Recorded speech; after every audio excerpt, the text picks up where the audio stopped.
مجھے کیا کہیں گے کہ لوگ اتنی محبت کرتے ہیں آپ سے، اتنی پذیرائی کرتے ہیں؟ رئیسی حضور علیہ الصلوۃ والسلام کے ذکر کی بدولت ہے کہ اللہ نے مجھے اتنے اچھے محبت کرنے والے دوست دیے ہیں، اور جتنے لوگوں نے میرے بارے میں اپنے محبت بھرے خیالات کا اظہار کیا میں ان کا ممنون ہوں۔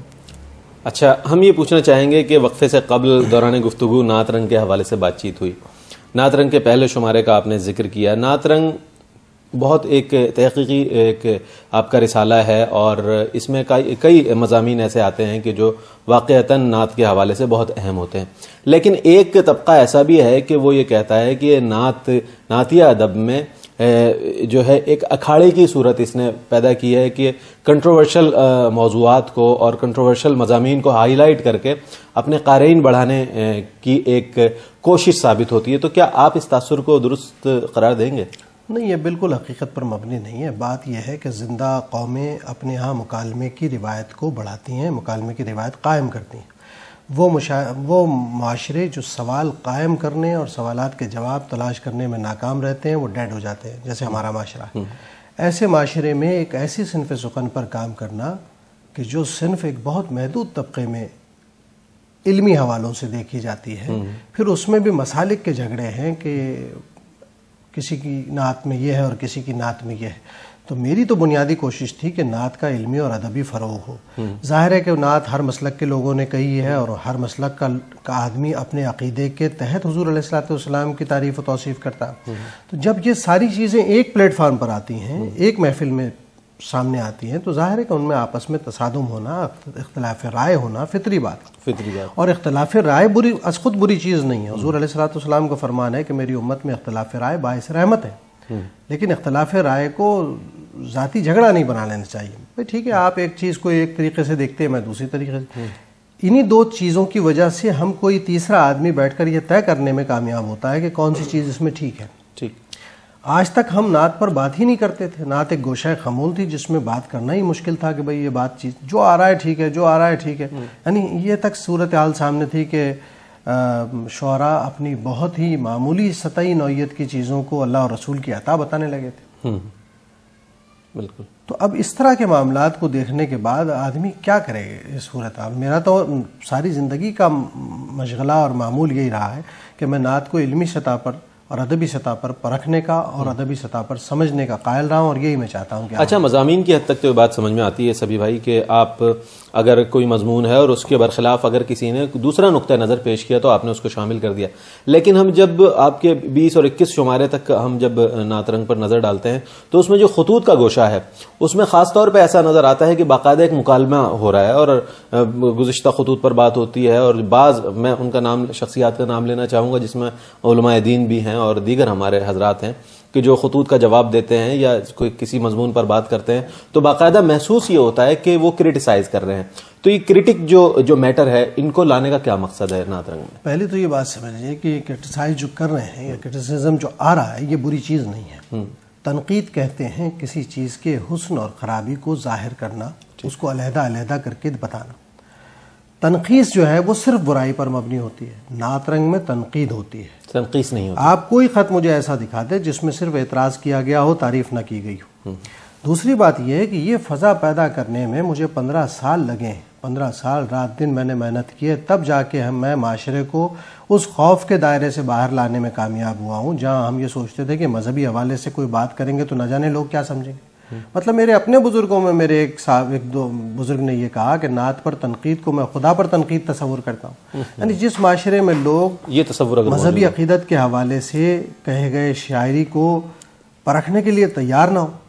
میرا موقف یہ ہے کہ ایک چیز جو ہم نبی کریم صلی اللہ علیہ وسلم کی بارگاہ میں پیش کر رہے ہیں تو ہمیں یہ شعور ہونا چاہیے کہ نبی کریم صلی اللہ علیہ وسلم کی بارگاہ افصح العرب کی بارگاہ ہے۔ بے شک۔ تو اس افصح العرب کی بارگاہ میں کوئی ہدیہ عقیدت پیش کرنے سے پہلے ہم شعوری طور پر اس کو سجانے کی کوشش کیوں نہیں کرتے؟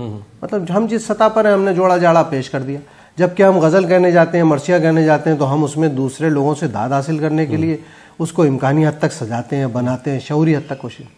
نعت کے ساتھ یہ معاملہ کیوں نہیں ہے؟ نعت جنگل اور فلمی طرز کی دھنوں پر لکھی جانے والی چیزوں سے اوپر اس کی سطح پر اٹھ کر کیوں نہیں دیکھی جاتی؟ تو یہ ایک پورا کام ہے الحمدللہ۔ اگر وہ مکالمہ اس میں نعت رنگ میں روشن ہو گیا ہے تو آپ یہ بھی سمجھ لیں کہ ساری دنیا میں نعت رنگ کی مقبولیت کی وجہ یہ ہے کہ وہ بین المسالکی گفتگو کا ایک محور بن گیا. اچھا یہ بات آپ نے کہی. اور لیکن ہم آپ کی گفتگو سے یہ محسوس کر رہے ہیں کہ لوگوں میں، نعت کے قارئین میں، نعت کے جو ادب کے پڑھنے والے ہیں، ان میں یہ ایکسیپٹنس پیدا ہوئی ہے کہ وہ نعت کے بارے میں لکھا ہوا پڑھ سکتے ہیں، اور وہ غیر محتاط رویے کہ جو نعت کی شاعری میں محسوس کیے جانے لگے تھے اور بہت شدت کے ساتھ محسوس کیے جانے لگے تھے، چونکہ جو نعت کی کتب جتنی تیزی سے طباعت ہو رہی ہے نعت کی کتب کی، اسی طرح بے احتیاطیاں بھی سامنے آ رہی ہیں. بالکل بے تو ان پر بات کرنا آپ سمجھتے تھے بہت ضروری ہو گیا ہے، جس کی وجہ سے آپ نے نعت رنگ کو ترتیب دیا. اور قبولیت کا تو رئیس میں یہاں تک بتا دوں کہ نعت رنگ کی اشاعت میں روز افزوں اضافہ ہوتا جا رہا ہے، اور اب نعت رنگ ہندوستان سے بھی چھپنا شروع ہو گیا ہے. ماشاءاللہ. تو اگر صرف یہ مسئلہ ہوتا کہ ہم نے کوئی مذہبی طور پر کسی قسم کی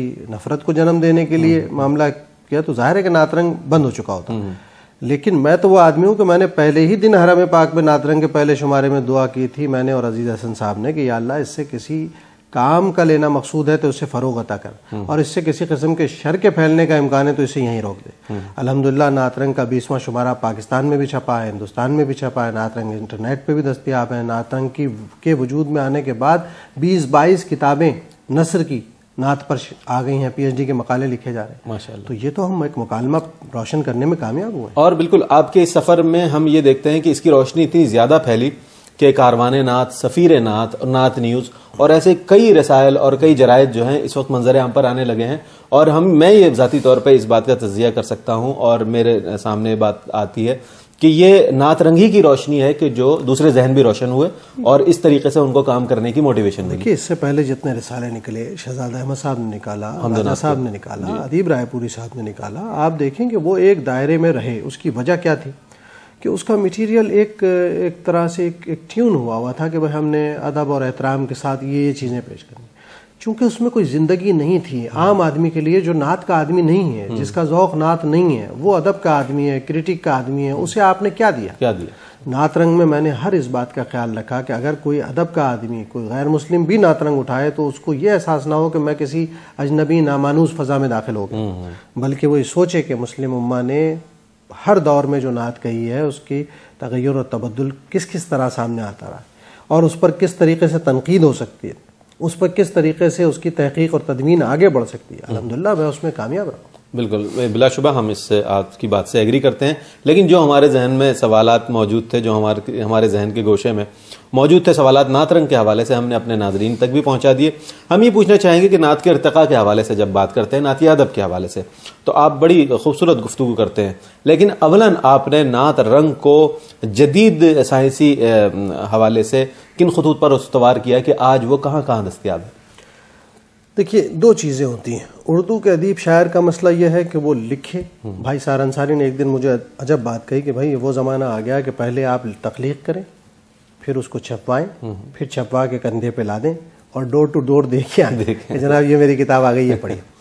اردو والے بہت ہی معصوم، اور میں کوئی اور سخت جملہ استعمال نہیں کرنا چاہتا، سیدھے لوگ ہیں.